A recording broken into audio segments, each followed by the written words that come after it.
जब मेरा आमा के अंदर छत्रपाल हुआ वहाँ पहले भी, वहाँ का पूरी पहाड़ी में इतनी एनर्जी है कि इतनी एनर्जी मैंने बड़े बड़े सिद्ध क्षेत्रों में भी नहीं देखी, जितनी एनर्जी उस पहाड़ी के अंदर है। और पहाड़ के अंदर ऐसा आमा है, टोंक जिले में सुदर्शन उदय तीर्थ क्षेत्र, शरौली मोड़ से अंदर 13 किलोमीटर अंदर पड़ता है, बिल्कुल अंदर है वो, उसी टेकड़ी के अंदर, उसके अंदर ऐसा ज्यादा अपने पावरफुल एनर्जी है कि बहुत गजब। इस कार्यक्रम के पुण्यार्चक हैं डॉक्टर दिलीप, श्रीमती सुमन बोबरा, पुत्र एवं पुत्रवधू अरविंद, प्रवीणा बोबरा, पौत्र नियम निर्वाण, बेटी एवं दामाद सोनल अंकुर संगोई, दोहित्र अनिश केवल, अमेरिका निवासी।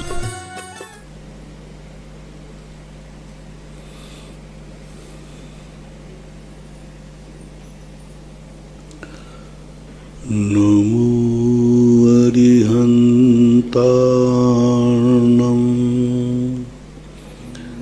नमो सिद्धार्णं नमो आयर्यार्णं नमो वज्रायार्णं नमो लोये सौशाहूर्णम।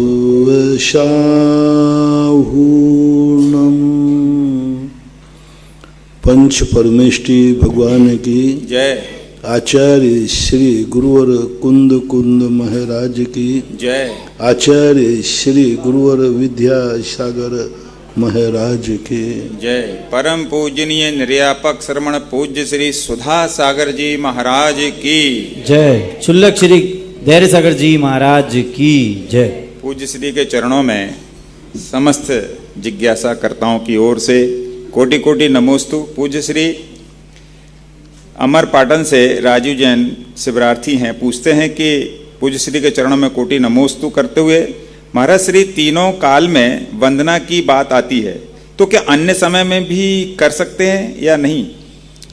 पूज्यवर वीरसेन स्वामी महाराज ने इस प्रश्न को धवला जी में उठाया है कि वंदना ये 3 बार की जाती है, लेकिन ये अनिवार्य है, इससे अधिक करो तो कोई ऐतराज नहीं है, श्रेष्ठतम श्रेष्ठ ही है। त्रिशला बहन सूरत से पूछती हैं, नमोस्तु गुरुवर, हम अपनी शक्ति के अनुसार दान देते हैं लेकिन हमें संतोष नहीं होता और ज्यादा आनंद भी नहीं आता, तो हम क्या करें? इसलिए तो नहीं आता है कि हमसे दान कम दिया जाए। यदि आप इसमें हैं कि हम बहुत कम दान दे पा रहे हैं, मुझे और अधिक देना चाहिए तो अच्छा है, और यदि ऐसा लग रहा है कि ये दान दे रहे कहाँ की आफत आ गई, तो दान देते समय क्लेश हो रहा है तो गड़बड़ है। धर्म कार्य में जितना व्यक्ति अतृप्त रहेगा उतना ही उसके पुण्य की अनुभाग शक्ति बढ़ती है। धर्म कार्य में कभी भी ऐसा भाव नहीं आवे कि मैं बहुत धर्म कर चुका हूँ, अभी मैंने कुछ भी नहीं किया, मैं बहुत त्याग कर चुका हूँ, अभी कुछ भी नहीं किया। ऐसा शास्त्रों में आता है कि जब कुबेर ने समूषण की रचना की तो उसने पूरी ताकत लगा दी, सब कुछ लगा दिया। अंत में लगाने के बाद चारों तरफ उसकी प्रशंसा हुई, चारों तरफ लोगों ने उसकी जगह कि क्या समूषण लगाया है, क्या वैभव लगाया। जब समूषण लगने के बाद भगवान विराजमान भगवान की तरफ देखा तो उसके मन में ग्लानि हुई कि भगवान के सामने मैं कुछ भी नहीं कर पाया। यानी भगवान का तेज देखकर ये समूषण फीका लगने लगा। कहाँ अनंत चतुष्टय के धनी, कहाँ ये जड़ संपदा। तो ऐसी ग्लानि हुई कि सौधर्मेंद्र ने कहा, क्यों तुम्हारे मन में क्या उदासीनता है, चारों तरफ तुम्हारे समूषण की प्रशंसा हो रही। तो एक ही बात उसने कहा कि मैं जो भगवान के योग्य था वो मैं नहीं कर पाया। यानी कितना भी करो, जैसे एक पापी कितना भी पाप करे वो कभी तृप्त नहीं होता, कितना भी करे वो यही सोचता है कि अभी और करना बाकी है। इसी प्रकार धर्मात्मा जीव के मन में ऐसा भाव आना चाहिए, कितना भी कर ले उसको एक ही भाव आना चाहिए, अभी मैंने कुछ भी नहीं किया। वहाँ आश्चर्य हुआ जब शुद्ध केवली 12वें गुण स्थान में अज्ञान परिचय का परिणति, शुद्ध केवली को अज्ञान परिचय, 6ठे 7वें गुण स्थान में शुद्ध केवली हैं और वे अज्ञान परिचय, जितना ज्ञान था सब हो गया, फिर भी वे कह रहे अभी तो मुझे कुछ भी नहीं प्राप्त हुआ। केवल ज्ञान के सामने शुद्ध केवली पना भी क्या है, कुछ भी नहीं।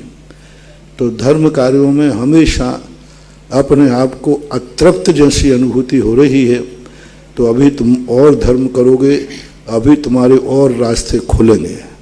नासिक से नीरज काला, नमोस्तु महाराज श्री। इंद्रध्वज महामंडल विधान में अगर हम चांदी की ध्वजा चढ़ाते हैं तो क्या वह निर्माल्य हो जाएगी? क्या उसका दोबारा उपयोग कर सकते हैं? ध्वजा चढ़ाई नहीं जाती, ध्वजा का आरोहण किया जाता है। जिस वस्तु को अपन आरोहित करते हैं वह वस्तु निर्माल की कोटि में नहीं आता। जैसे ध्वजा है, कलश है, छत्र हैं, चमर हैं, ये स्वाहा करके समर्पित नहीं किए जाते, ये स्थापित किए जाते, इसलिए वह निर्माल की कोटि में नहीं आते। पिपराई से कलश जैन, नमोस्तु महाराज जी। महाराज श्री, निद्रा दर्शन मोहिनी कर्म की एक प्रकृति है। दर्शन मोहिनी कर्म घातिया कर्मों में आता है जो कि पाप रूप है, लेकिन महाराज जी नींद तो सभी को अच्छी लगती है और नहीं आने पर उसकी दवाइयां लेते हैं। महाराज जी, सोते हुए कर्म बंध भी कम होता होगा, फिर इसको घातिया कर्मों में क्यों रखा है? घातिया कर्म पाप प्रकृतियां का कैसे, किसको बुरा लगता है? पाप तो सबको अच्छा लगता है। कितने पाप कर्म हैं अशुभ जो कई लोगों को बहुत अच्छे लगते हैं। घातिया कर्म होकर के भी वह साता वेदनी की उदीर्णा में कारण है। उसका मूल कारण है, आचार्य पूज्यवर ज्ञान सागर महाराज ने लिखा है इस संबंध में कि निद्रा सर्वघाती होकर के भी, निद्रा दर्शनावरणी का घात करती है। ज्ञान का आवरण होता है, किसी को अच्छा नहीं लगता। दर्शन का भी आवरण होता है तो सामान्य रूप से अच्छा नहीं लगता, लेकिन निद्रा भी आवरण करती है, लेकिन सबको अच्छी क्यों लगती है? उसका मूल कारण है कि निद्रा साता वेदनी कर्म की उदीर्णा कराती है। स्वयं अपने आप में पाप प्रकृति है, लेकिन जब निद्रा आती है तो वो साता कर्म को उदीर्णा कराने से उस लोगों के लिए कहते हैं कि मुझे नींद आ गया तो रिलैक्स मिल गया, साता मिल गया। तो जो हमें साता दिलाएगी वह चीज़ हमें अच्छी लगती है। कांटा लग जाता है और दूसरा कांटा हम खोजते हैं कि कांटा दूसरा कहाँ है, क्योंकि वो कांटा हमें बहुत प्यारा लगता है। जिस कांटे से कांटा निकालता है, एक कांटे के लगने से असाता वेदनी कर्म की उदीर्णा हुई, दूसरा कांटा जो निकालने वाला है उससे साता कर्म की उदीर्णा होगी, क्योंकि वो कांटा निकाल देगा, हमें साता आ जाएगी। तो मात इसलिए निद्रा कर्मों से हमें साता कर्म की उदीर्णा का निमित्त बनने से निद्रा लोगों को अच्छी लगती है। नहीं आने पर निद्रा को लेने का भाव करते हैं, और निद्रा के लिए, मुनियों के लिए भी निद्रा की बात तो कही ही है। आदेश जैन सागर से पूछते हैं, नमोस्तु गुरुदेव। शांति विधान के तीसरे बलय में 32 प्रकार के देव परिवार सहित शांतिनाथ भगवान की पूजा करते हैं। उसमें सूर्य चंद्रमा के ज्योतिष देव भी आते हैं, तो क्या सूर्य चंद्रमा भी आते हैं? समाधान कीजिए। सूर्य चंद्रमा नहीं आते, वो तो विमान है। उसमें स्थित देव विक्रिया रिद्धि करके आते। सभी देव आते, सभी देव मूल शरीर से कभी नहीं आते। देवताओं की एक विशेष मजबूरी है, मूल शरीर से वो अपने विमान के बाहर उंगली भी नहीं निकाल सकते। विमान के बाहर वो आंखों से देख नहीं सकते। वो चाहें कि विमान में खड़े खड़े खिड़की में से बाहर झांक लें, तुम तो प्लेन में फिर भी देख सकते हो बाहर। देवता अपने चक्षुओं से, मूल चक्षुओं से विमान के बाहर नहीं देख सकते। विमान के बाहर हाथ नहीं निकाल सकते। ऐसा नहीं कि दरवाजे पे खड़े होकर के बाहर देख लें, ऐसा नहीं है। प्लेन में तो दरवाजा होता है, तुम बाहर उतर जाते हो, चढ़ जाते हो, देख भी सकते हो। विमान चारों तरफ से बिल्कुल पूरा पैक रहता है, उनका बाहरी वातावरण का कोई प्रभाव नहीं रहता। अब यूं मान लो एयर कंडीशन होता है, एयर कंडीशन का अर्थ सब कुछ व्यवस्थित है। विमान तक ही उनके चक्षु का प्रसार उनके विमान तक ही है, उनके हाथ पैरों का प्रसार उनके विमान के अंदर ही है। बाहर जो कुछ भी करेंगे विक्रिया रिद्धि से करेंगे, अवध ज्ञान से करेंगे आदि, ऐसा माना है। भोपाल से रमेश चंद जैन, महाराज श्री के चरणों में कोटिसा नमोस्तु। महाराज श्री, कड़वे दिनों और श्राद्ध पक्ष का क्या जैन धर्म में क्या महत्व है? कड़वे दिन, ये श्राद्ध पक्षों का। श्राद्ध पक्षों में जैन दर्शन में इसका कोई उल्लेख नहीं, लेकिन ज्योतिष शास्त्र में इतना जरूर है कि इस पक्ष में जो नक्षत्र हैं उनको अशुभ माना है, जैन दर्शन में भी माना। जावर मध्य प्रदेश से, क्योंकि भाद्र पक्ष के बाद जो आश्वज के पक्ष है, इस पक्ष को अशुभ माना है सभी आचार्यों ने, लेकिन श्राद्ध नाम नहीं दिया। और 9 जो शुक्र आने वाला है इसके लिए अच्छा माना है। ऐसा आता है कि नवरात्रा तो बाद में है, अश्विनी है ना, कुमार का अश्विनी वदी एकम सुदी एकम के भरत चक्रवर्ती ने विजय के लिए 9 दिन का उपवास किया। भरतेश वैभव में ऐसा उल्लेख आया। तो वहां पर उन्होंने एकम से बैठकर 9 दिन का उपवास करके 10वीं के दिन उन्होंने विजय प्राप्त करने के लिए निकले, इसलिए जैन दर्शन में वह विजयादशमी है। जैन दर्शन के अनुसार विजयादशमी को रावण का मरण नहीं हुआ। रावण का मरण, विजयादशमी का मूल कारण है भरत चक्रवर्ती ने अश्विन सुदी 10वीं के दिन 6 खंड की विजय प्राप्त करने की शुरुआत की थी, और उसके पहले 9 दिन का उन्होंने उपवास, नवरात्रा नहीं 9 दिन का उपवास किया था, और 9 दिन के 10वें दिन पारणा की, और पारणा करने के बाद विजय यात्रा की शुरुआत की।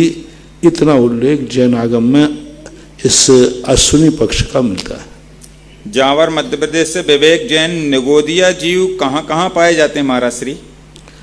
निगोदिया जीव सर्वत्र पाए जाते, पूरे 3 लोक में कोई भी एक प्रदेश ऐसा नहीं है जहाँ निगोदिया जीवों का स्थान ना हो। प्रतीक जैन, ग्वालियर से, महाराज श्री नमोस्तु। महाराज श्री, मैं सम्मित सकर की पहाड़ की वंदना के लिए गया। 18 साल के नवयुवक लोग डोली में बैठे हुए वंदना कर रहे थे और बीच बीच में नाश्ता का सेवन भी कर रहे थे। उनमें उनको क्या पाप कर्म का उदय था या पुण्य कर्म का उदय था? पुण्य का उदय तो मान सकते हैं, लेकिन बंद निधत्त निकाचित पाप का ही हो रहा है, क्योंकि कोई भी पाप होगा पुण्य कर्म के उदय में ही होता है। जितने संसार के पाप होते हैं, भाव पाप नहीं, क्रिया रूप पाप। भाव पाप तो पाप कर्म के उदय में भी होता है, वचन पाप कर्म के उदय में भी होता है, लेकिन क्रिया रूप जो पाप होता है, चाहे वो हिंसा हो, झूठ हो, चोरी हो, कुशील हो, परिग्रह हो, जितने भी पाप संसार में हैं वो सब पाप कर्म पुण्य कर्म के उदय में होते हैं। बिना कर्म के उदय में वो पाप कर ही नहीं पाएगा। परिणाम कर सकता है लेकिन पाप कर नहीं पाएगा। पुण्य का उदय है तभी कर पाएगा। इसलिए, लेकिन बंध जो है नियम से अशुभ कर्म का ही होता है। आज ही प्रातःकाल हमने प्रवचन पे कहा था कि क्षेत्र सम्मित शिखर क्षेत्र जैसे स्थान पर यदि इस प्रकार की वंदना कर रहा है तो वो ऐसे कर्मों को बंद कर रहा है कि एक दिन ऐसा आएगा कि वो खाने लायक ही नहीं रहेगा, दाने दाने को तरसेगा। स्थिति ऐसी बीमारी आ जाएगी, भोजन सामने होगा लेकिन खा नहीं पाएगा, क्योंकि तुमने उस खाने जैसे स्थान को ऐसा स्थान चुना जहां तुम वंदना करते हुए खाए जा रहे हो। ये ठीक नहीं है, गलत है। निधत्त निकाचित अशुभ कर्मों का उदय बंद जरूर होता है। महाराज श्री, इसी संबंध में तीर्थ क्षेत्र को यात्रियों को नीचे उतरने के बाद वो वहां पे कुछ देते हैं दान, तो वो ले सकते हैं क्या? वहां खा सकते हैं शीतल नाला के बाद? हाँ, फिर तो कोई बाधा नहीं। वो तो एक संकल्पित स्थान है, वहाँ तो सब कमेटी ने व्यवस्थित किया है। वो शीतल नाला के नीचे वाले स्थान के बाद सम्मेद शिखर को शीतल नाले के ऊपर ही मानते हैं। ऐसा ब्रह्मचारिणी बहन पूछ रही हैं, नमोस्तु महाराज श्री, किसी एक परिवार में किसी ने आत्महत्या कर ली, उसका सूतक कितना लगता है? क्या परिवार वाले मंदिर के बाहर से दर्शन करने का अधिकार रखते हैं? नहीं रखते। मंदिर से बाहर के अभिषेक दर्शन करने में कोई बाधा नहीं, जहाँ तक अभिषेक पूजन वालों के स्थान पर नहीं पहुँचना चाहिए। दरवाजे पर अथवा साल यानी दरवाजे के अंदर जो बरामदा होता है वहाँ तक जा सकते हैं। जहाँ तक तुम्हारे जूस रूप में शुद्ध सोला अभिषेक वाले नहीं जाते हों, मंदिर की चटाई आदि को नहीं छूना चाहिए, मंदिर की वस्तुओं को नहीं छूना चाहिए। रही बात आत्म हत्यारे के संबंध में, तो इसके संबंध में कोई आगम में ऐसा ठोस प्रमाण नहीं मिला कितने को लगे। जब ये परम स्थिति हुई, उदयपुर के अंदर एक बहुत बड़ी सभा हुई, मेरे सामने प्रश्न आया, एक शराबी परिवार के एक व्यक्ति ने शराब कर ली, पी ली। अब वो बहुत बड़ा परिवार था, 10 लाख क्षण पर वो सामने थे। पूरी सभा में मीटिंग होने के बाद निर्णय लिया गया कि जो एक चूल्हे पर रोटी खाते हैं उन सबको तो 6 महीने का सूतक लगेगा, क्योंकि उसमें सब किसी ना किसी रूप में असावधानी में भागीदार बने। उसने शराब क्यों शुरू की, तुम क्यों नहीं देखा, और वो मरा तो क्यों, उसका अनुकूलता क्यों नहीं देख पाए, तो उसको सबको लगेगा।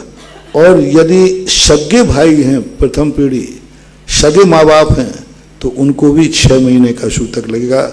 बाकी के लिए कुटुंबी, चाचा, भतीजे आदि, इनको 13 दिन का ही लगेगा। अरविंद कुमार जैन जयपुर से, महाराज श्री के चरणों में कोटि सा नमोस्तु। महाराज श्री, अभिषेक के समय पांडुक शिला के ऊपर भगवान जी को विराजमान करने के बाद अष्टमंगल द्रव्य भी और साथिया भी विराजमान करना चाहिए क्या?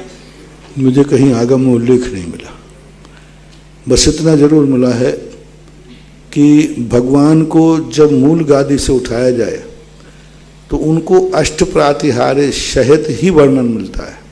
उनके साथ भृंगार चामर सुदर्पण पीठ कुंभ तालध्वजा तप निवारक भूषिताग्रे वरदस्स नंद जय पाठ पतावली भी सिंहासने महाश्रयामी, ऐसा एक शब्द आया। हाँ, तो सिंहासन का आश्रय लेते, तो उस समय मंगल द्रव्यों की उल्लेख किया, भृंगार चामर सुदर्पण पीठ कुंभ तालध्वजा तप निवारक भूषिताग्रे, यानी इनको भूषिताग्रे यानी इनको उन्होंने स्थापित कर लिया है भगवान के आगे। भूषिताग्रे वरदस्स नंद जय पाठ पदावली भी, भगवान की जो जयकार पद है, वर्धस्स जय हो जय हो जय हो, इस प्रकार के पाठावली का अर्थ होता है निरंतर, एक बार ही जय नहीं, जय हो जय हो जय हो, एक पाठावली, पाठ के रूप में, निरंतरता के रूप में भगवान को सिंहासन के आश्रय करते हैं, सिंहासन पर बैठालते हैं। तो पूज्यवर मांगनंदी महाराज के अनुसार तो अष्टमंगल द्रव्य का उल्लेख भगवान के विराजमान करने के पहले आया है, लेकिन अलग से कोई उनकी स्थापना करने के संबंध में कोई श्लोक हमें देखने में नहीं आया। अनीता जैन रामगंज मंडी कोटा राजस्थान से, महाराज श्री के चरणों में नमोस्तु। महाराज श्री, जिस भावना से जैसा कार्य किया जाए वैसा ही फल प्राप्त होता है। जैन दर्शन भावना प्रदान है, क्रिया प्रदान नहीं। शुभ भावना के साथ शुभ क्रिया की जाए तो उससे उसका उत्तम फल क्या मिलेगा? कृपया समाधान दें। भावना प्रधान है, क्रिया रहित नहीं है। प्रधानता का अर्थ होता है कि क्रिया यदि भाव रहित है, भाव सहित, तो भाव रहित क्रिया शून्य है। कल्याण मंदिर स्तोत्र में आया कि भाव रहित जो क्रिया है वो शून्यता को प्राप्त हो जाए। शून्यता का अर्थ अपने लक्ष्य को प्राप्त नहीं करा पाते। लेकिन पूज्यपाद स्वामी ने इष्टोपदेश में लिखा, भाव रहित क्रिया भी, भाव के बिना भी क्रिया करते हो, भाव के बिना भी व्रत पालते हो, तो पालना चाहिए धूप से छाया भली। पूज्यपाद स्वामी निष्ठ धूप से छाया बनी, कम से कम वो द्रव्य पाल तो रहा है। और मेरा सोच है कि द्रव्य धर्म करने से, द्रव्य पालन करने से स्वयं का कल्याण हो या नहीं हो, लेकिन दूसरे का विनाश तो नहीं होगा। एक व्यक्ति ने कहा, बोले महाराज जी मुझे फलाने व्यक्ति को मारने का भाव आता है और महीनों सालों निकल गए, तो अब मैं जिंदगी भर घुटता रहूंगा, उसको मारूं मारूं, प्रतिदिन मारता हूं उसको भाव से, एक दिन निपटा लूं तो शांति हो जाएगी। दोनों, यदि मैं उसको एक दिन मार डालूं बस फिर मेरे मन में फिर मारने का भाव नहीं आएगा, तो अब मैं जिंदगी भर मारने का भाव करूंगा, इसके अच्छा है कि एक दिन निपटा लें। तो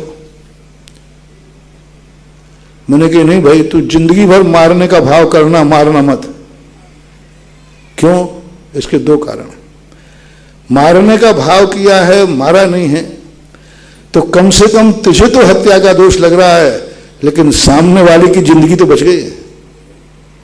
और तू मार के संतुष्ट हो जाएगा तो वो संतुष्टि नहीं कहलाती, वो संतुष्टि नहीं कहती। आप क्योंकि जिसको मारना तो मर ही गया, तो संतुष्टि नहीं कहलाती, वो महान पाप के रूप में आती है। इसलिए दोनों को हमें अनेकांत दृष्टि से देखना है।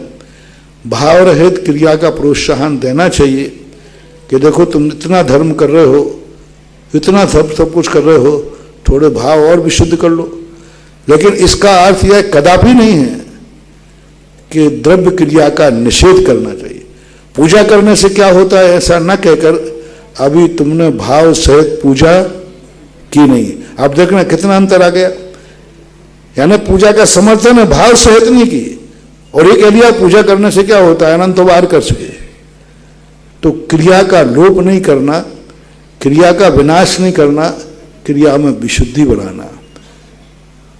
हम गुजरात में जब गए, एक मंदिर में लिखा था क्रिया धर्म न थी,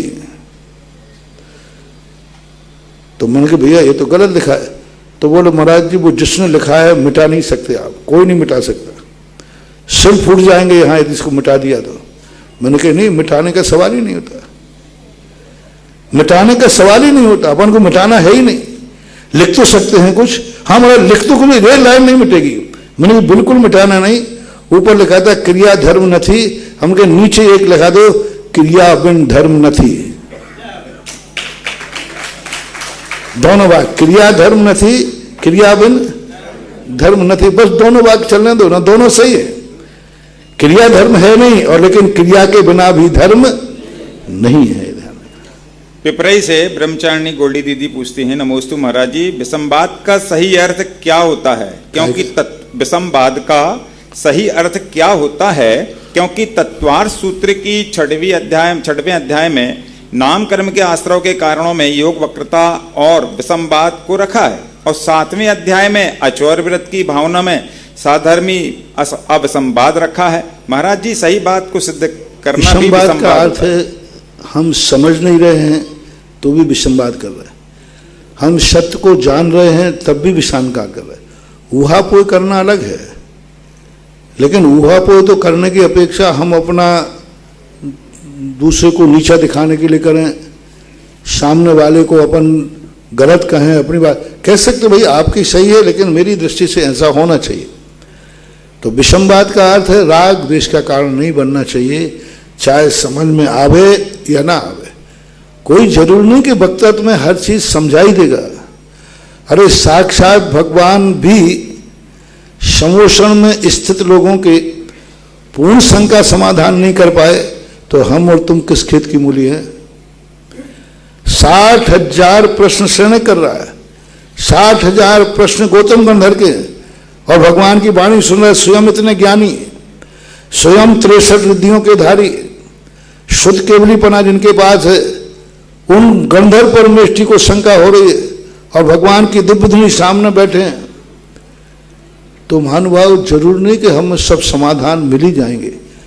अपन एक ही बात सोचें कि उसने समाधान करने का प्रयास किया है, उतना इसका क्षयोपशम था, उसकी जितनी बुद्धि थी। अब हमें नहीं समझा पाया है या नहीं समझ पा रहे हम, तो चिड़चिड़ापन होने की जरूरत नहीं। ये कहने की जरूरत नहीं ये आचार्य ने क्या लिख दिया कुछ समझ में नहीं आ रहा, कई लोग आचार्यों को दोष देते हैं, ऐसा क्यों लिखा जो समझ में नहीं आया। अरे मूर्खानंद, तुम मूर्ख है तो क्या करें। बदमाश बच्चे जो होते ना, उनको पढ़ना लिखना तो आते नहीं, कोर्स कठिन है साहब। नाचना आवे आंगन टेढ़ा कहना, सब कोर्स कठिन। अरे भाई कोर्स कहाँ कठिन है। कोर्स तो तुम्हारे हित करने वालों ने लिखा, तुम्हारे गुरुओं ने लिखा। तुम्हारे कोर्स जिन्होंने बनाया है वो तुम्हारे गुरुजन हैं। वो तुम्हें फेल करने के लिए नहीं बनाया है, तुम्हें योग्य बनाने के लिए बनाया है। जब भी कोई कठिन प्रश्न देता है तो ये मत समझना कि फेल करने की नीति है, ये सोचना मुझे योग्य बनाने की तरीका है। तो अक्सर कर लोग सर इस साथ कितने कठिन लिखे, क्या फायदा ऐसे लिखने से। नहीं, ऐसा उन्होंने इसलिए लिखा कि जिससे तुम और योग्य बनो। अभी हम दोपहर में चर्चा कर रहे थे स्वाध्याय में, पूज्यवर अमृतचंद सूरी महाराज ऐसे ऐसे शब्दों को लाते हैं, ऐसे ऐसे शब्दों को जो प्रचार में ही नहीं है। सरल शब्द के उनको नहीं आते थे क्या, लेकिन उन्होंने इसलिए लिखा जिससे तुम्हारा ज्ञान बढ़े, शब्दकोश बढ़े। तुम इस बहाने से पढ़ लोगे, नहीं तो नहीं पढ़ पाओगे।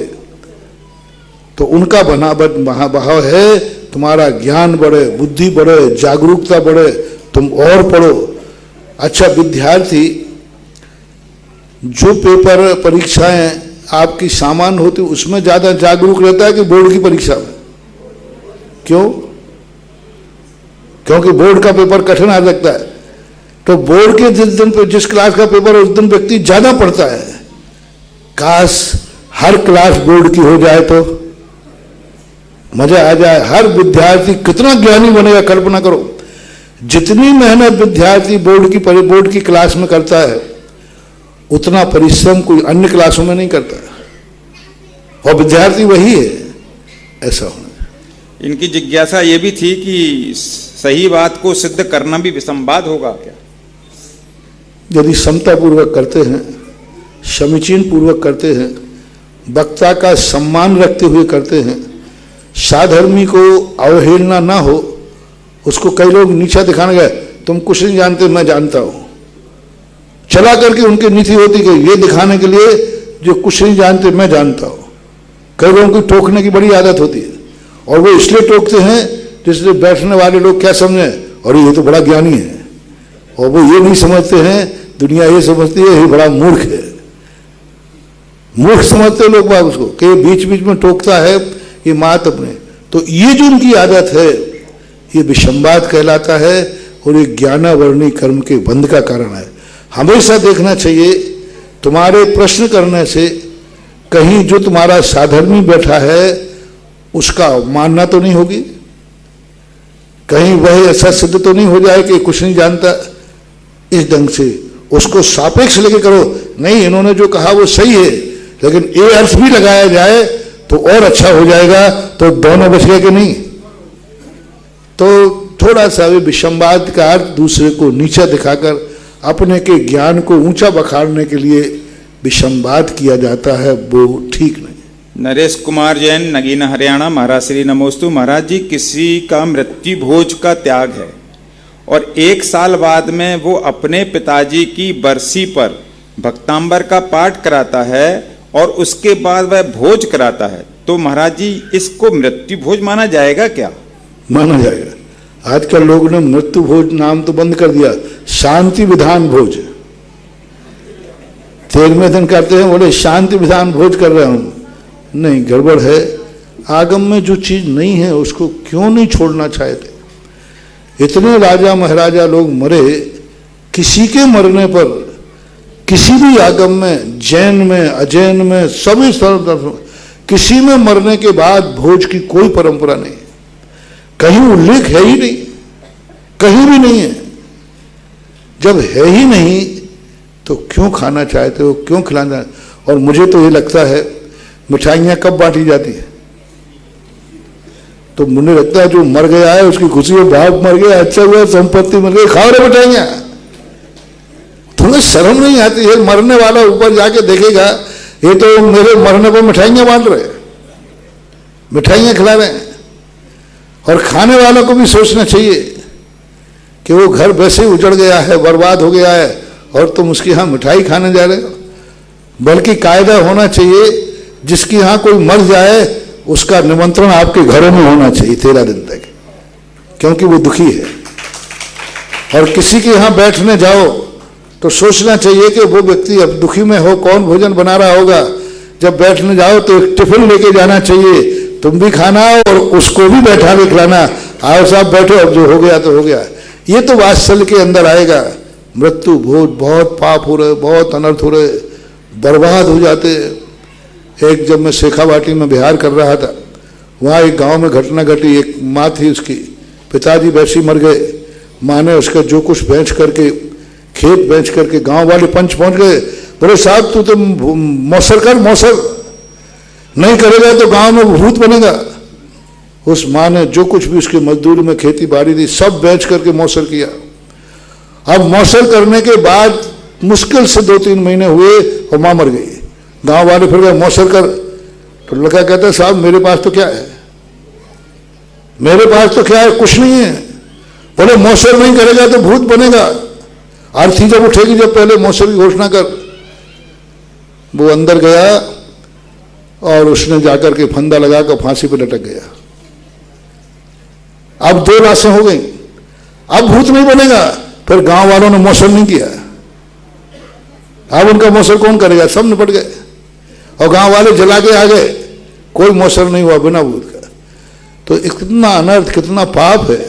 ठीक है, बड़े आदमियों के यहाँ पैसों की कमी नहीं है, लेकिन बड़े आदमी जब करते हैं तो गरीब मन मार के करता है कि नहीं इतना बड़ा आदमी कर रहा है तो जरूर मौसर करने में पिताजी को शांति मिलेगी। बहुत बड़ी जगह बड़ा आदमी कर रहा है, तो मेरे भी पिताजी थे, इस आड़ में वो कर्जा लेके कर। तो ये बड़े आदमी जो मृत्यु भोज करते हैं अपने बाप का, ये बाप का नहीं कर रहे हैं, ये हत्यारे हैं उन गरीबों का जो गरीब कर्जा लेकर के माँ बाप का मौसर करते हैं। ये पाप बड़े आदमियों को जाएगा, क्योंकि उनकी देखा सीखी इनको करना पड़ता है, क्योंकि बाप तो सबको प्यारा होता है। तो ये मत समझना कि महाराज हमारे पास पैसा है जिनके पास नहीं है।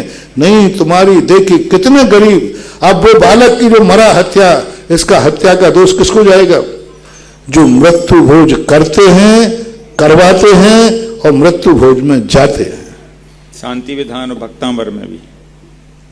सुनील जैन जयपुर से पूछ हाँ, रहे हैं। भक्तांबर विधान में भी यही शांति विधान भक्तांबर विधान करके भोज करते हैं, गलत है। मृत्यु के निमित्त से कोई विधान पूजन करने के बाद भोज करना मृत्यु भोज के अंतर्गत ही आता है। नमोस्तु महाराज जी, गर्भवती महिला को प्रथम माह में कौन सा शास्त्र पढ़ना चाहिए?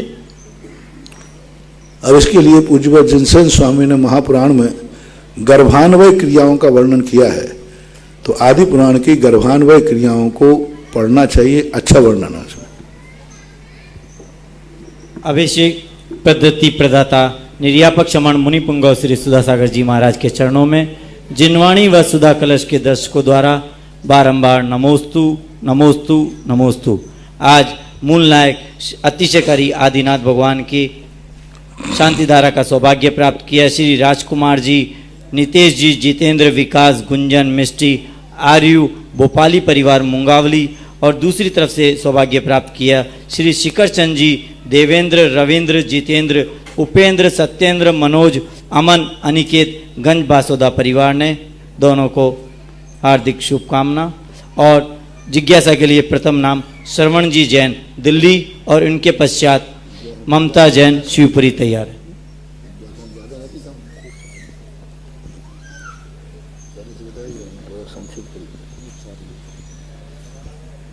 महाराज जी नमोस्तु नमोस्तु नमोस्तु। महाराज जी नमोस्तु नमोस्तु नमोस्तु। मेरा प्रश्न ये है कि जब भी मैं आचार्य श्री के सामने बैठता हूँ या आपके सामने बैठता हूँ तो ऐसा मन करता है कि मेरी पलक झपकने को दिल नहीं करता, ऐसा क्यों होता है? कोई भी जब किसी गुणों के प्रति हमारी श्रद्धा जागती है तो उसको जब व्यक्ति देखता है तो अपलक ही देखता है। कोई भी वस्तु हो, जो वस्तु के प्रति हमारा कोई विशेष अनुराग होता है तो ऐसे अनुराग बस गुणानुराग के कारण ऐसा होता है। ममता जी जैन शिवपुरी और इनके पश्चात अभिषेक जी जैन मोड़क तैयार है। प्रातः स्मरणीय मुनिराज श्री जी के चरणों में रेवाड़ नमोस्तु नमोस्तु नमोस्तु। महाराज श्री जिज्ञासा है, कहते हैं कि मंदिर जी में बीम के नीचे नहीं बैठना चाहिए, किंतु कभी जब मंदिर जी में कार्यक्रम होते हैं तब जगह न होने से बीम के नीचे बैठना पड़ता है। मंदिर जी में कार्यक्रम होते हैं तो बीम के नीचे बैठते हैं तो क्या करूं? मजबूरी बस बैठना। तो क्या ये कोई सब लोग देखो बीम के नीचे बैठे हैं।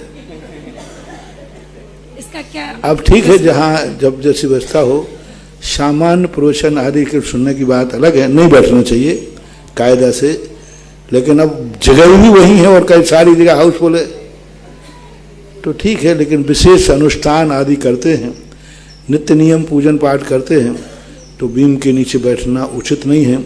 इससे अपने मस्तिष्क का जो गुरुत्वाकर्षण है वो नकारात्मक होता है। इसके बहुत दुष्परिणाम, सोते समय यदि सिर के ऊपर बीम पड़ता है तो कुछ दिनों के बाद वो मस्तिष्क का बीमार जरूर हो जाएगा यदि इस प्रकार का। तो उसके लिए या तो हट जाना चाहिए या फॉल सीलिंग करा देना चाहिए, बचने का यही उपाय है।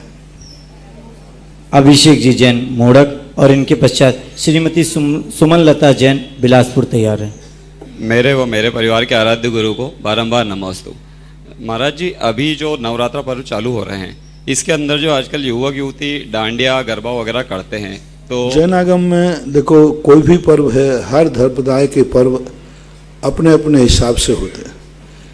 मैं किसी दूसरे संप्रदाय का निषेध नहीं कर सकता क्योंकि उनके यहाँ नवरात्रा का विधान है, लेकिन इसका अर्थ ही नहीं है कि सभी लोग उसको मनाएं। जैन दर्शन में अष्टानिका आती हैं, उन अष्टानिकाओं का अनुकरण तो अन्य दर्शन वाले नहीं करते। कोई भी दुनिया का दर्शन अष्टानिका नहीं मानता, 10 लाक्षण पर्व नहीं मानते, महत जैन नहीं मानते। जब जैन धर्म के जो पर्व हैं उनको दुनिया का कोई व्यक्ति नहीं मानता तो अन्य संप्रदायों के पर्व हैं वो जैनी क्यों मानते हैं? इसमें बुरा मानने की जरूरत नहीं। किसी का से आपके 10 लाक्षण पर्व हैं, अन्य धर्म नहीं मानते, जैनी मानते, ठीक है, हमें कोई बुरा नहीं लगना चाहिए। तो नवरात्र जैनियों में कहीं है ही नहीं। पूरे जैनागम के अंदर किसी भी शास्त्र में नवरात्रा का कहीं उल्लेख ही नहीं है, किसी रूप में उल्लेख नहीं है। कहीं भी ऐसा उल्लेख नहीं किया गया कि जिसमें हम कह सकें कि नवरात्रा इस रूप में मानी जा सकती है। ना तो शरणान योग में, ना प्रतिष्ठा पाठों में, ना पूजन पाठ में। जो महत भरतेश वैभवकार रत्नाकर कवि ने लिखा, उन्होंने भी नवरात्रा शब्द का प्रयोग नहीं किया। उन्होंने 9 दिन के उपवास किए। हेडिंग संपादन करने वाले ने नवरात्रा डाल दिया क्योंकि संपादन बाद में हुआ है, लेकिन जो अंदर उसका विषय वस्तु है वो 9 दिवस तक उन्होंने निरंतर उपवास किए, लेकिन कोई देवी की आराधना की हो ऐसा कुछ नहीं लिखा। तो जैन आगम के अनुसार आजकल इसमें साधु संत दिगंबर जैन साधु भी बहुत सलीक हो रहा, खूब डांडिया सिखाते हैं और श्रावकों में खूब मंदिरों में होने लगा। अब नवरात्रा तो उनके यहाँ था, जैनियों ने उसे पद्मावती की रात्रा मना ली। पद्मावती के लिए कर, पद्मावती के मंदिरों में 9 दिन तक खूब जम के भीड़ चलेगी। अरे तुम्हें यही ज्ञान नहीं है कि नवरात्रा किसका होता है, नवरात्रा किस में होती है, कौन करता है, कौन है, लेकिन बस वो तो चल रहा है भेड़िया दशान जैसे। तो जैन दर्शन के अंदर इसका कोई उल्लेख नहीं है। जैन दर्शन के अनुसार ये बिल्कुल मान्यता प्राप्त नहीं है और अन्य दर्शन में है, उसके लिए हम रोक नहीं सकते। अन्य मतावलंबियों के लिए हम कोई आक्षेप नहीं दे सकते क्योंकि उनके यहाँ बराबर नवरात्रा का वर्णन है, उनकी देवी की स्थापना है और उसका बाकायदा अनुष्ठान है। पर ये अपने अपने धर्म और अपने अपने मत की बातें हैं। सबको अपने अपने जो कुल धर्म है उस धर्म के अनुसार ही चलना चाहिए और आराध्य धर्म की अपेक्षा जब सत्यता की बात आ जाए तो फिर सत्य का निर्णय भी करना चाहिए। आज अतिशयकारी आदिनाथ भगवान के समक्ष जिन्होंने भक्तामर विधान में अपना नया नाम दिया है, श्री भुवनेश जी रेणुका सुरभि अभिनव मैत्री पुष्पा टोंगिया आगरा, इन्होंने सौभाग्य प्राप्त किया। दूसरा श्री दिलीप कुमार जी, आशीष कुमार जी, नितेश आरो, यश सेठिया परिवार दादावाड़ी कोटा ने। और तीसरा जो इस माह के टीवी पुण्यार्जक है अमेरिका से। उन्होंने डॉक्टर दिलीप, सुमन बोबरा, अरविंद, प्रवीणा, नियम, निर्वाण, सोनल, अंकुर, अनीश, केवल, बोबरा परिवार, प्रतापगढ़ निवासी अमेरिका प्रवासी ने ये बक्ता अमर विधान में 51,000 रुपये की राशि से ये सौभाग्य प्राप्त किया है। और श्रीमती सुमनलता बिलासपुर और इनके पश्चात अशोक जी खांदू कॉलोनी तैयार है। तीर्थोद्धारक वर्तमान के समय निर्यापकाचार मुनि पुंगव 108 सुधा सागर जी महाराज के चरणों में समस्त बिलासपुर जैन समाज, मेरे समस्त परिवार और मेरा कोटिशः नमन, कोटिशः नमन, कोटिशः नमन।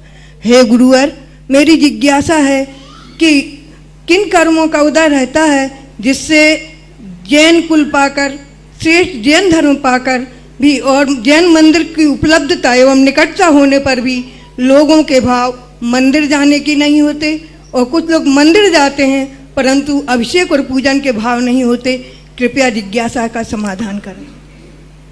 इसके लिए हमारे यहाँ दो ही कर्म बताए हैं। दर्शन मोहिनी कर्म का उदय।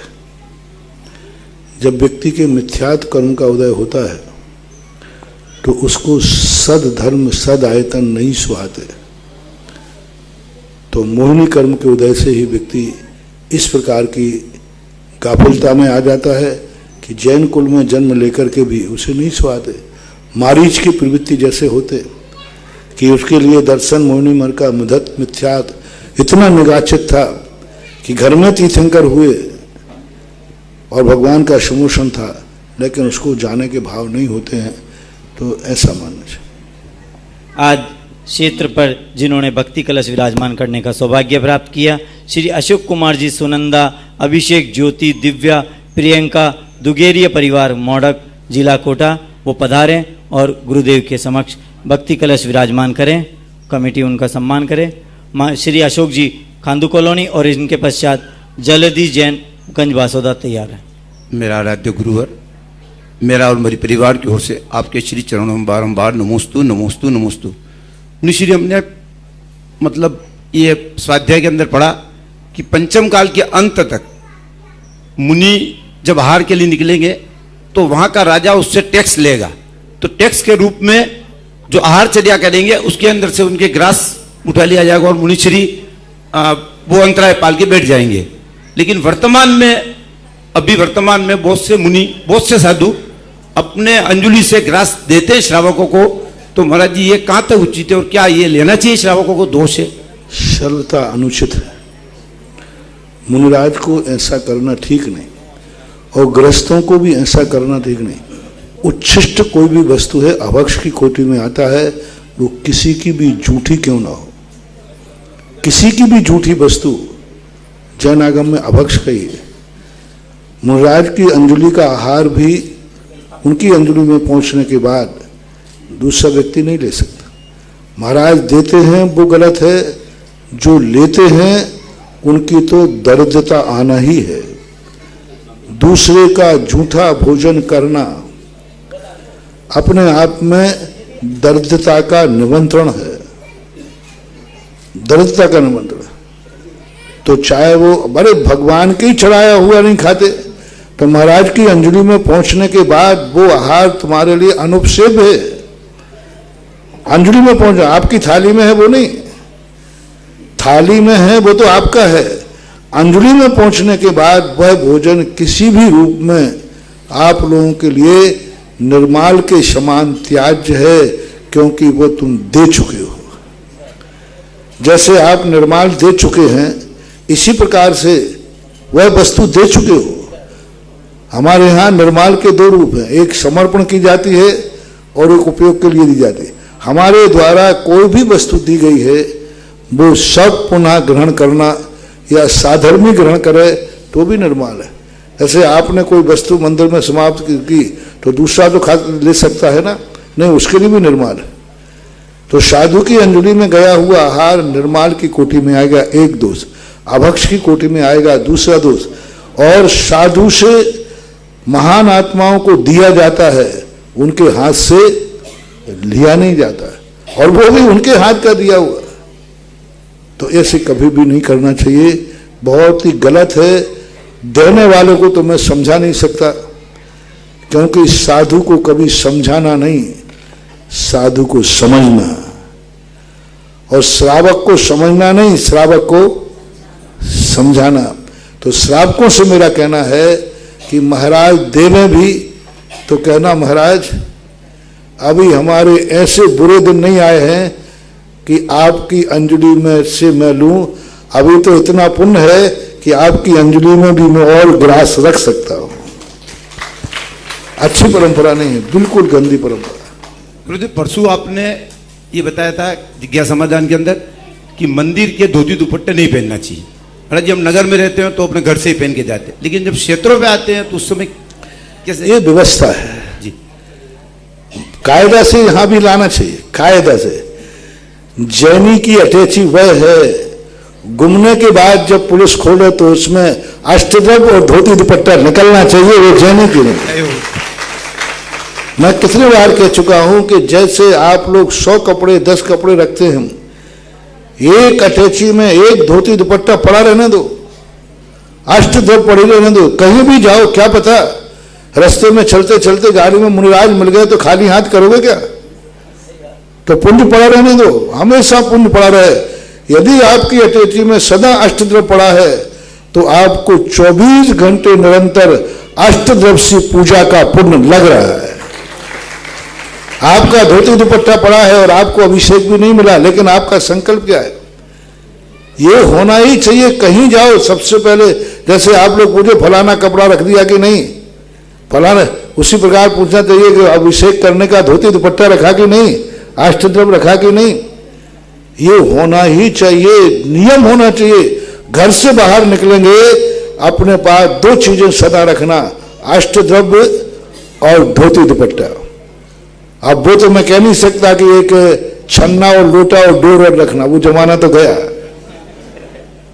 लेकिन कम से कम ये और पहले, हाँ, सामान में लोटा डोर और छन्ना, हाँ, लोटा डोर छन्ना कुंवर कलेवा भन्ना, ऐसा कुछ आता है।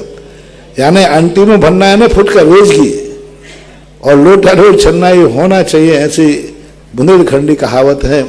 लेकिन ये होना चाहिए महानुभाव, अपना धोती दुपट्टा स्वयं लेके जाओ। फिर भी कुछ कदाचित तीर्थ क्षेत्रों में व्यवस्थाएं होती हैं, तो अब ये मजबूरी मानना चाहिए, मार्ग नहीं है, अपवाद मार्ग है।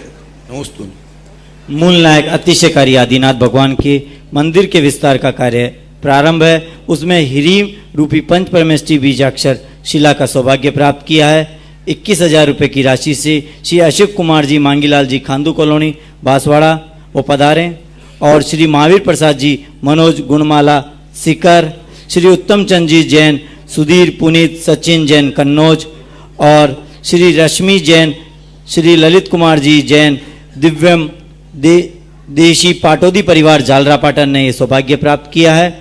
जिज्ञासा के लिए जलदी जैन गंज बासौदा और राजेंद्र जी हरसोरा तैयार हैं। महाराज श्री के चरणों में नमोस्तु नमोस्तु नमोस्तु।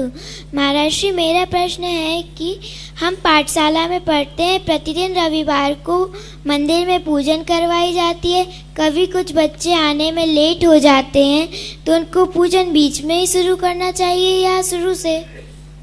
जो लेट हो जाते हैं उनको बीच में से पूजन चालू करनी चाहिए कि शुरू से करनी चाहिए? उनको कायदा से पीछे बैठकर चुपचाप शुरू से पूजन करना चाहिए, लेकिन नहीं आती है तो बीच में भी शामिल होने में बच्चों को कोई बाधा नहीं है। राजेंद्र जी हरसोरा कोटा और इनके पश्चात सविता जैन सागर तैयार है। पूज्य गुरुवर के चरणों में मेरा और मेरे परिवार का बारंबार नमोस्तु नमोस्तु नमोस्तु।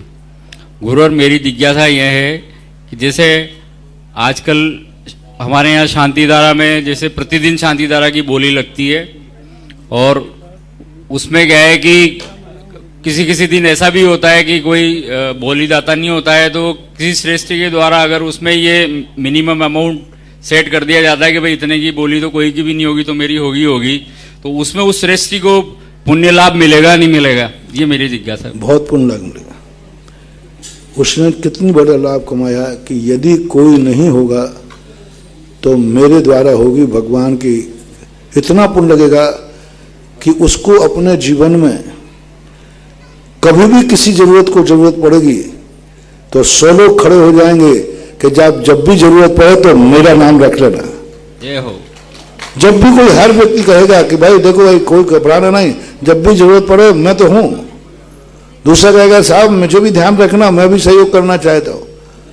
कई लोग ऐसे होते हैं कि कोई एक समस्या आती है 10 लोग सहयोग करने खड़े हो जाते हैं, और कई लोग को होता है कि एक समस्या आ जाए तो अपना भी कन्नी काट जाता है। तो ये जो पुण्यबंध है ये ऐसा महान पुण्यबंध होता है कि दुनिया में जब तुम्हें किसी जरूरत को पड़ेगी उस समय कर्म ऐसा बंधेगा कि 10 लोग कहेंगे कि कोई चिंता नहीं करो, इसके लिए हम आपके लिए सब कुछ करने को तैयार है। बहुत पुण्यबंध होता है। नमोस्तु महाराज। सविता जी जैन सागर, इनके पश्चात मांगीलाल जी जैन खांदुल कॉलोनी तैयार। महाराज जी आप व्रत करना और नल का पानी नहीं, कुआं का पानी नहीं हो और बोरिंग का तो नल का चल जाएगा। व्रत करना हो तो बोरिंग का पानी चल सकता है क्या? कुएं का पानी मैं इस संबंध में बोलूंगा नहीं,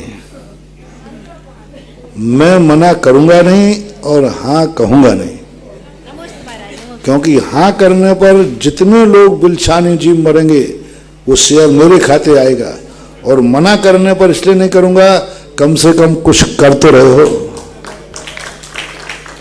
इसलिए कुछ बातें ऐसी हैं जो आपकी समस्याओं को खुद ही निपटाना चाहिए। हम उसमें क्लीन चिट दे करके दोष के भागीदार नहीं बन सकते, क्योंकि जिसमें बिलछानी नहीं हो सकती, हमारे यहाँ पानी छानने का महत्व नहीं है, हमारे यहाँ बिलछानी का महत्व है। पानी छाना इसलिए जाता है कि बिलछानी उन जीवों को वहाँ पहुँचाया जा सके। अब जिसमें बिलछानी की स्थिति नहीं बनती उसके लिए मैं कुछ कह नहीं सकता। ठीक है, आजकल मंदिरों में भी ऐसी स्थिति बन गई, कुएं है ही नहीं, कुएं इतने गहरे पहुंच गए, कुएं अशुद्ध हो गए, क्योंकि सेप्टिक टैंक इतने बन गए कि कुओं की सुरक्षा करना आजकल बहुत कठिन है, सीपेज हो जाता है। तो अब स्थितियां तो विचारनी हैं, मजबूरियां हैं, इसको आप खुद सुलटाएं, खुद विचार करें। मांगीलाल जी जैन खांदू कॉलोनी, उनके पश्चात ब्रह्मचारिणी सविता दीदी तैयार है। प्रातः स्मरणीय मेरे गुरुदेव मेरे भगवान को खांदू कॉलोनी तरफ से बारंबार नमोस्तु नमोस्तु नमोस्तु। वो नहीं, ये शांति धारा के बाद जो अपन बोलते हैं ना, ओम ह्रीम श्रीम क्लीम अवरम रस्या अनादि विद्या नमोरिंद, उसकी माला भी गिन सकते हैं क्या? फिर सकते हैं, बहुत अच्छा मंत्र है। नमोकार मंत्र के बाद सबसे प्राचीन मंत्र है जो शांति धारा में लिखा हुआ है, माला फेरी जा सकती है। ब्रह्मचारिणी सविता दीदी, उनके पश्चात महेंद्र जी कांसल उपाध्यक्ष तैयार है। परम पूज्य निर्यापक श्रमण के चरणों में कोटिशाह नमन। मुनिश्री, आज आपके सुबह की प्रवचन बहुत ही अच्छे ढंग से आपने जो वास्तु व्यवस्था बताई कि वास्तव में कितनी मर्यादा, कहाँ कौन सा कार्य करना चाहिए, इस क्षेत्र के बारे में जो आपने जानकारी दी, बहुत ही सुंदर जानकारी दी। लेकिन जैसे कहाँ क्या करना चाहिए, क्षेत्र ऐसी काल संबंधी कब करना चाहिए, ये भी आपने विषय लिया था। लेकिन मेरा प्रश्न है कि जितना वास्तु इतनी व्यवस्थित है, क्या ऐसी ज्योतिष भी व्यवस्थित नहीं है?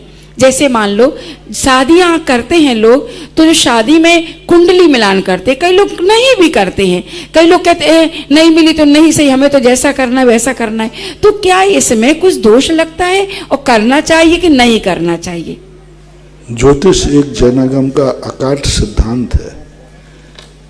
जो ज्योतिष की अवहेलना कर रहा है वो उद्दंड है, वो रावण जैसा अहंकारी है, उसका एक दिन पतन होगा ही होगा। पूज्यवर जनसेन स्वामी ने महापुराण में लिखा, जो आचार्य शुभ आदि मुहूर्त देखे बिना दीक्षा देता है वो एक मुनिव्रत के जीवन को बर्बाद करने का भागीदार है। अनंत संसारी कहा उसने, पापी शब्द का प्रयोग किया उन्होंने, तो पापी शब्द का, वो आचार्य महापापी है जो दीक्षा आदि देख करके शुभ आदि तिथि पे नहीं देखता, विचार नहीं करता और ये नहीं सोच पाता कि भाई किस प्रकार का व्यक्ति है। तो उस समय पहले मैं भी इसको ज्यादा महत्व नहीं देता था, लेकिन जब पूज्यवर ने ये बात कही जिनसेन स्वामी ने कि नहीं, सवाल उसकी जिंदगी का है, द्रव्य भी शुभ हो, क्षेत्र भी शुभ हो और काल भी शुभ हो। जैनागम के अनुसार यह बात के संबंध में प्रथमान योग में बहुत सारे उदाहरण ऐसे मिलते हैं जिनमें शुभ लगन आदि के लिए प्रयोग किया। जब भले ही किसी भी रूप में वो स्वयंवर मंडप आदि होते थे, ये उन पुण्यात्माओं जीवों के काम हैं जिनका इतना पुण्य है कि मुहूर्त कोई काम नहीं करते। लेकिन उनके लिए मुहूर्त काम नहीं करते, इसका अर्थ सभी लोग ऐसा करने लग जाए। जैसे मैंने कहा, एक व्यक्ति ट्यूबलाइट खा लेता है, कुछ नहीं होता, तो सभी खाने लग जाओ। वो तो खा रहा है, उसको तो कुछ नहीं हुआ, कीले खा जाते हैं। ट्यूबलाइट यूं जैसे तुम फल खाते ना, ऐसे ट्यूबलाइट खा जाते हैं। अब उनके मुख में ऐसा कोई लवण है, कोई ऐसा रसायन है जिस कारण से वह गल जाता है। एक विदेश में बच्ची है जिसके शरीर में बल्ब जल जाता है, यूं बल्ब टच करते ही 40 पावर का बिल्कुल ऐसे जलता है जैसे करंट है। अब उसके अंदर है, ऐसा तो है, तो इसका अर्थ सभी के जल जाएंगे। तो ये कुछ की कभी तीव्र पुण्य कर्म का उदय होता है, उस समय मुहूर्त से भी ज्यादा बड़ा पुण्य बलवान है। लेकिन इसका अर्थ है कि तुम हर कोई करने लग जाए, नहीं। हमेशा अंधे को चौराहे पे मणि मिल जाए, इसका अर्थ है नहीं कि सभी धंधा पानी छोड़कर चौराहे पे बैठ जाए। हाँ, सभी धंधा पानी छोड़ के बैठ जाओ, वे चौराहे पे मणि मिल जाएगी। इसी प्रकार कुछ पुण्यात्मा जीव होते थे जिनके जीवन में ऐसा नहीं। बाकी सब लोगों ने शुभ लग्न, शुभ मुहूर्त की चर्चा दीक्षा के लिए की है। तुम्हारी शादी विवाह तो बहुत गृहस्थ का काम है। दीक्षा जैसा जहां बीत रागी वहां क्या नक्षत्र, क्या मुहूर्त, जब जब जब चाहो तभी सवेरा। अरे धर्म ही करने जा रहा है, उसके लिए क्या मुहूर्त देखना? पाप छोड़ने जा रहा है, उसके लिए क्या मुहूर्त देखना? तब वहां पर भी मुहूर्त की चर्चा की है, तो फिर तुम तो संसार के कार्य करने जा रहे हैं। महानुभाव, नहीं, जहां तक बने कुंडली मिलान करना ही चाहिए। पहले 8 शाखें मिलाई जाती थी, 4 तो वर पक्ष के हो, 4 कन्या पक्ष के, मतलब उसके ननिहाल के, पिता की, दादा की और दादा के ननिहाल की, के और स्वयं के ननिहाल की 8 शाखें मिलाई जाती। 8 लोगों की कुंडलियां एक साथ रखती थी, तब घर में बहू आती थी। नाना की, नानी की, मामा की, मामी की, दादा की, दादी की, पापा की, पापी की नहीं, मम्मी की। हाँ, नहीं तो फूलों में कभी कभी निकल जाए।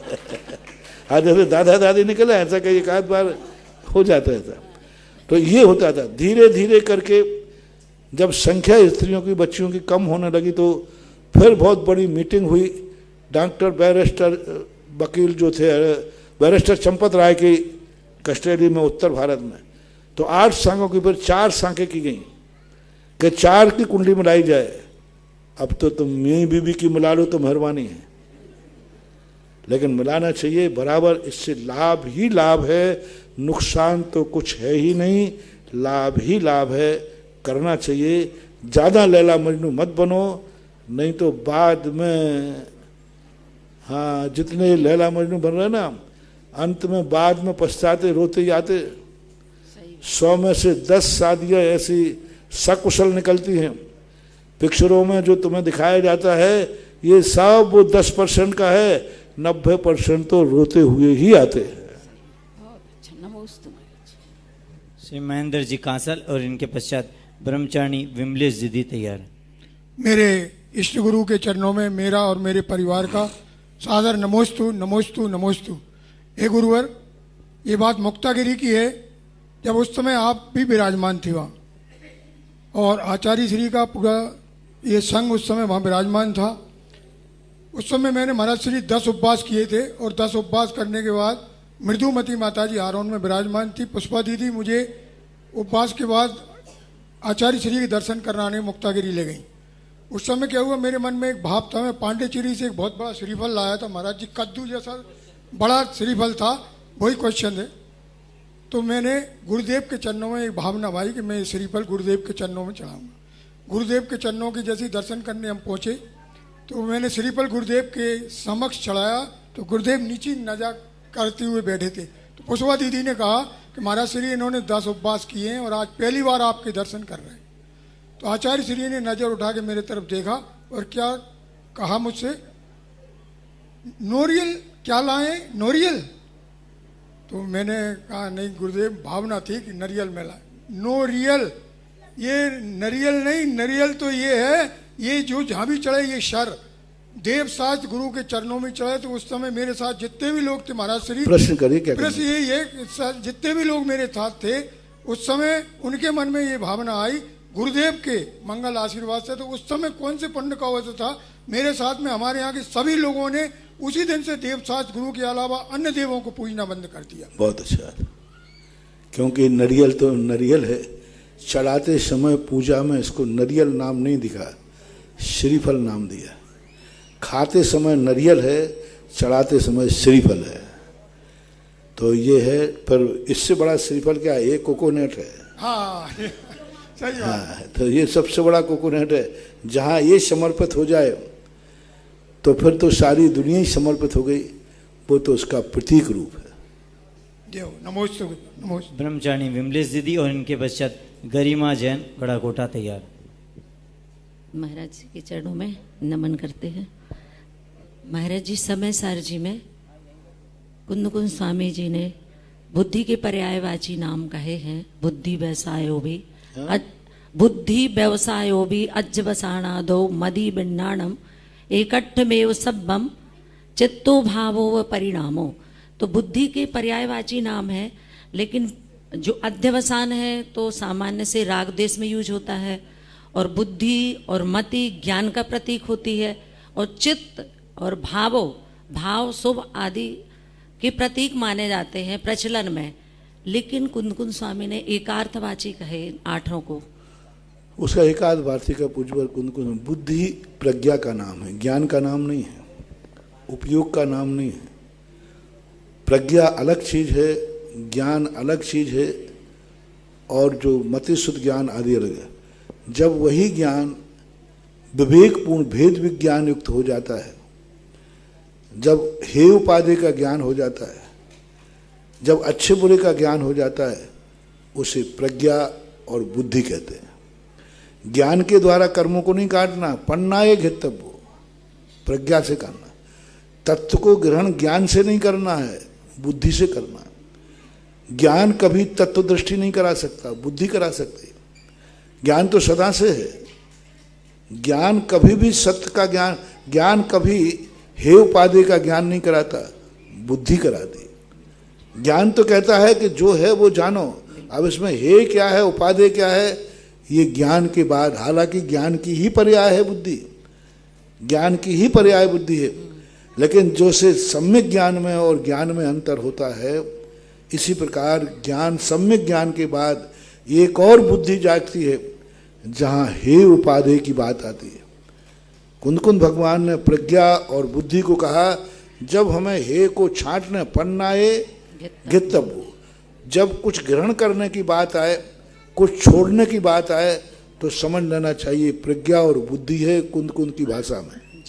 हालांकि दर्शन शास्त्रों में बुद्धि का निंदा भी की गई, बुद्धि को अन्य दर्शनकारों ने गुण माना है, लेकिन कुंद स्वामी ने बुद्धि और प्रज्ञा, जब जब हे का परिहार और उपाधि को ग्रहण करने की बात आवे तो ये बुद्धि और प्रज्ञा मानना चाहिए। ज्ञान ने तो जना दिया ये जहर है, अमृत है, ये ज्ञान का काम है, और बुद्धि का काम क्या है, जहर हे है और अमृत उपाधि है। तो ऐसा प्रज्ञा। अब आया उनके पास चित्त। चित्त शब्द से उन्होंने मन नहीं लिया, चित्त शब्द लिया चेतना से। और कुंद स्वामी की दृष्टि चेतना का अर्थ ही है ज्ञान नहीं, ज्ञान नहीं। चित्त स्वभावाय भावाय सर्वभावान तरत छुए। चित्त स्वभाव, ज्ञान हमारा स्वभाव नहीं है, चित्त स्वभाव है। ज्ञान तो गुण है, दर्शन तो गुण है, लेकिन वो चित्त स्वभाव, चित्त का अर्थ होता है जो बुद्धि और प्रज्ञा के द्वारा ग्रहण किया गया है, उसमें ही स्थिर हो जाना। तो कारण और कार्य की विवक्षा में जब देखा जाए तो ये सब चित्त कहो, बुद्धि कहो, प्रज्ञा कहो, ये सब एकार्थवादी हैं जो ज्ञान से बहुत ऊपर उठते हैं। देखो जब यहाँ बात आई छह ढाला में, तब भी उन्होंने जिन परम पैनी सुबुध छैनी, सुबुध छैनी, बुद्ध शब्द का प्रयोग किया, ज्ञान का प्रयोग नहीं किया। सुबुध यानी बुद्धि, ज्ञान। तो ऐसा मानना चाहिए। कभी कभी शब्दों को कोश में देखेंगे तो अलग अर्थ होता है, और कई आचार्य अपने खुद के रूढ़ अर्थ बनाते हैं, क्योंकि आर्स उनको इतनी आर्सता प्रमाण हुई है कि वो शब्द जिसके लिए प्रयोग कर दें दुनिया उससे नकार नहीं सकती। जैसे हमारे साहित्य में आर्स वचन बोलते हैं। आर्स वचन का कोई कोर्स नहीं होता, आर्स वचन के लिए कोई व्याकरण नहीं होती, आर्स वचन के लिए सुक्ति कुछ नहीं होती। आर्स ने जो मुंह से निकाल दिया वह वस्तु सारा जगत उसी नाम से जानेगा, ऐसा। और अध्यवसान, अध्यवसान, अध्यवसाय का अर्थ होता है व्यापार, अनध्यवसाय नहीं। अनध्यवसाय हमारे यहाँ निषेध किया। अध्यवसाय यानी निष्क्रिय नहीं, सक्रिय। जैसे बुद्धि जो है निष्क्रिय नहीं होती, विवेक को छान रहे हैं ना, हम अलग कर रहे हैं ना, यही तो व्यवसाय कर रहे हैं। ये अलग करो। ज्ञान व्यवसायत्मक होता है। अध्यवसाय के जो रूप है अधिवसाय, जो अपने लिए है उसको ग्रहण करना। बुद्धि, प्रज्ञा, अध्यवसाय और चित्त, इन सब का कार्य एक ही है, हे को अलग करके उपादेय में स्थिर होने का भाव करना। इन सब की परिणति मानना चाहिए। गरिमा जी जैन गढ़ाकोटा और इनके पश्चात ब्रह्मचारिणी चंदा दीदी तैयार। हे मुनिवर, आपके चरणों में बारंबार नमोस्तु नमोस्तु। गढ़ाकोटा से मेरे परिवार का आपके चरणों में तिकार नमोस्तु नमोस्तु नमोस्तु। हे मुनिवर, मेरी शंका है कि बच्चों को मंदिर डायपर पहना के ले जाते हैं और कहीं भी वंदना करने जाते डायपर पहना के ले जाते हैं, तो उसका क्या प्रायश्चित करें? क्या मंदिर में न ले जाएं, यही उचित है। रही बात तीर्थ वंदना आदि के समय, अब उस समय आपकी मजबूरियां हैं, उसको छोड़ नहीं सकते और वंदना करने की स्थिति है, तो उस समय थोड़ा सा उसको विवेक से रखें। क्षेत्रों पर जाएं तो कम से कम मंदिरों के अंदर उसको न ले जाएं। आपका जो साथी है, इसलिए तो बच्चों को पैदा करने के लिए भगवान ने नहीं, प्रकृति ने दो बनाए, माता और पिता। एक मंदिर कराया, एक बाहर संभाले। जब वो लौट के आ जाए तो वो अंदर जाके कराए, इसलिए तो दो दो दिए। ऐसे कामों के लिए दोनों का प्रयोग करना चाहिए। भाई माता जाए तो पिताजी बाहर बच्चे को संभाले, तो ऐसा ही होना चाहिए। अंदर मंदिर गर्भालय आदि में ले जाना ये अनुचित है।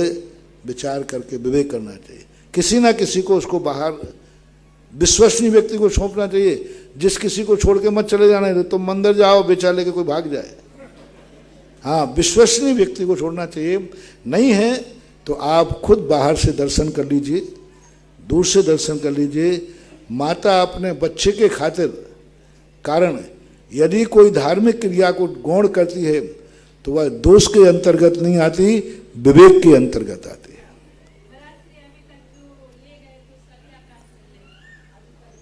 आगे सावधानी रखो। चंदा दीदी। पूज्य परम पूज्य निर्यापक श्रवण मुनि श्री सुधा सागर के चरणों में बारंबार नमोस्तु नमोस्तु नमोस्तु। महाराज श्री प्रदेशत्व गुण के निमित्त से द्रव्य का कोई ना कोई आकार होता है।